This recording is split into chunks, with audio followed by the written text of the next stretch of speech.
De l'amphibien, un salon organisé par le GEE, le groupement entomologique d'élevage, dont Romain Fayet fait partie.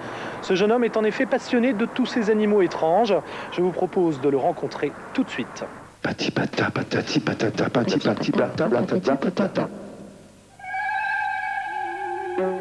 Ça c'est une élaphe, c'est une couleuvre qui nous vient de Floride, qui à l'âge adulte fait à peu près 1m20, 1m50. Donc là c'est un petit spécimen qui a 6 mois à peu près. Bon, c'est mon père en fait qui m'a attrapé ma première couleuvre, qui m'a montré que c'était pas méchant. Mais j'étais pas très hardi en fait au début.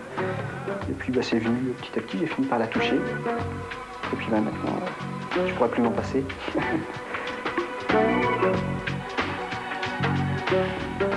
Quand est-ce qu'on décide de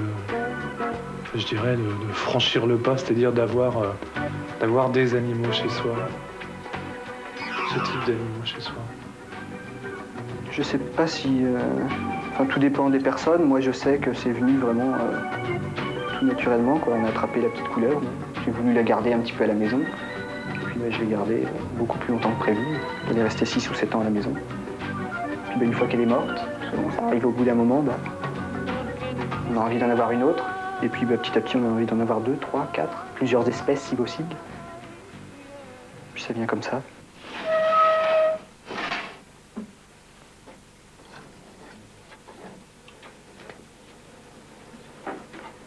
Qu'est-ce que c'est cet animal? Un iguane, donc un gros lézard végétarien. Comment on en vient à posséder chez soi des iguanes, des mygales, des animaux un petit peu rares, je dirais? En fait, on commence tout doucement, quoi. Quand on est vraiment passionné, on commence par élever des petits lézards, des petits serpents, et puis on en passe à des animaux de plus en plus gros. C'est une passion qui remonte à très loin? C'est une passion qui remonte à mon enfance, en fait, depuis tout petit.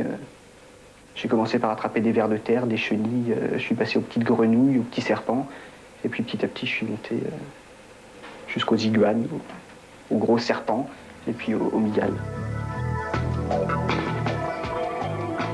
Qu'est-ce que vous aimez chez les iguanes? La couleur, leur façon de se déplacer, d'aller boire, de manger. En fait, j'ai tout chez l'iguane, quoi. C'est sympa, c'est une tête sympa. C'est un animal relativement calme et docile en général. Donc, c'est un animal de compagnie assez sympa.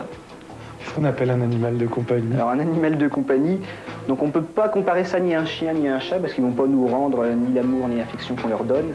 Mais par exemple, en Amérique, c'est le 3e animal de compagnie après le chien, le chat. Alors ça, c'est l'iguane commun, l'iguana iguana, ça atteint à peu près 1m50 à l'âge adulte. Comment vous ferez quand ils feront 1m50? Il faudra agrandir le bac ou alors il faudra trouver un nouveau propriétaire. Vous l'envisagez ça, avoir des iguanes d'1m50 chez vous? Oui, pourquoi pas, avoir une grande cage beaucoup plus grande que celle-ci, puis en élever un ou deux.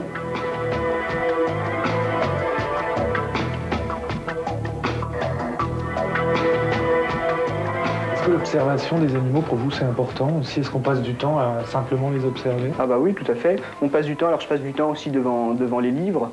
Donc je regarde l'animal, je regarde dans le livre à quoi ça correspond. Par exemple, quand il y a une petite blessure ou autre, j'essaie de diagnostiquer comme je peux. Donc l'observation, oui, ça prend beaucoup de temps.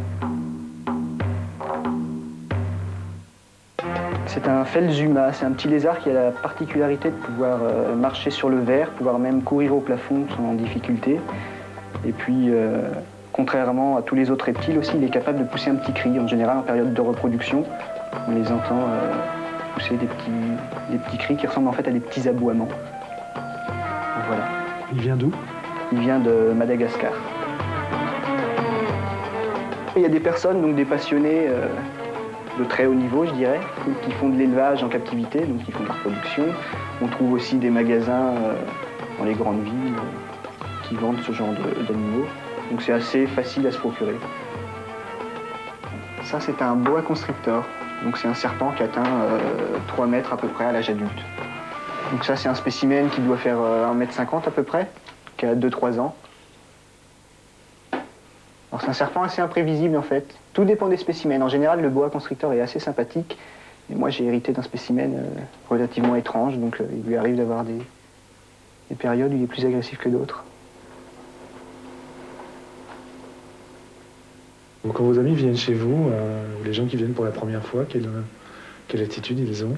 Ça dépend des personnes. Soit ils sont fascinés, soit ils restent dans la cuisine, là où il n'y a rien. C'est vrai, il y en a qui restent Ça dans la arrivait cuisine. quelquefois. J'ai une petite nièce qui est incapable de rentrer dans la pièce. Là. Elle reste dans la cuisine, elle ne veut pas rentrer dans la maison.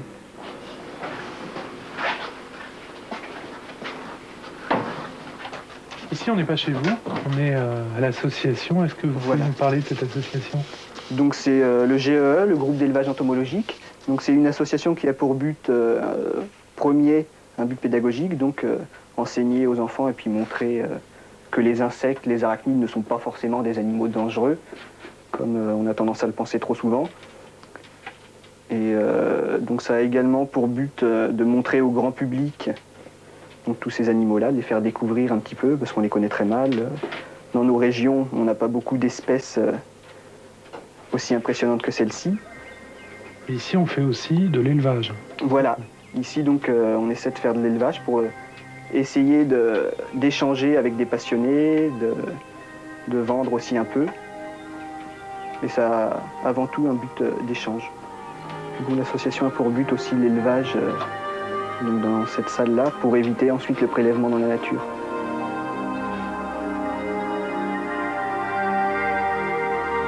Parce qu'au niveau des scorpions et des mygales notamment, c'est un gros problème en ce moment. Enfin, il y a beaucoup de personnes qui essaient de s'en procurer, qui vont en chercher dans le milieu naturel. Et donc c'est en voie de disparition. Donc il faut arrêter ça puisque c'est facile, relativement facile à élever en captivité. Vous disiez, c'est une manière de montrer aux gens aussi que ces animaux ne sont pas dangereux. Il y en a quand même qui sont dangereux. Il y en a quand même qui sont dangereux, mais par exemple, si on voit les mygales, sur 2500 espèces, il y en a 2 de mortels. Donc alors là, on va voir la matoutou, ce qu'en Guyane, ils appellent la matoutou. Donc qui est une mygale très docile qu'on peut manipuler sans aucun danger. Que l'on n'hésite pas à faire manipuler même aux enfants pendant les expositions. Donc c'est pour dire. Elle est adulte? Oui, celle-ci est adulte, une femelle adulte là. Bon, il faut savoir qu'une mygale, même adulte, elle va continuer à grandir jusqu'à la fin de sa vie. Donc ça va être minime, mais va peut-être grandir encore de 3-4 mm. Ça peut atteindre quoi, la mygale, en taille? Les plus gros spécimens, donc la plus grosse espèce de mygale peut atteindre environ 28 cm d'envergure.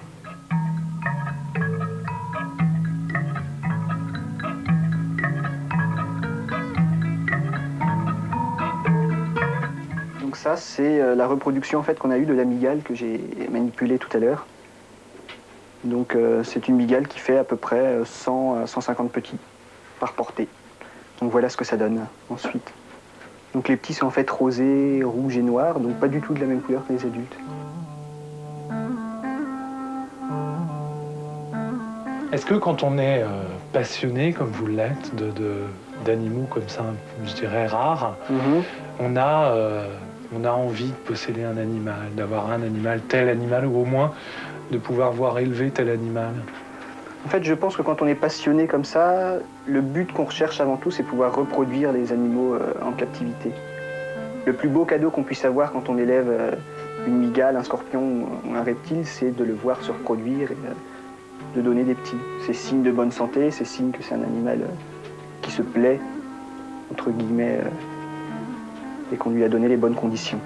Donc c'est vraiment ça que recherche avant tout le passionné, plus qu'une espèce ou une autre, je pense.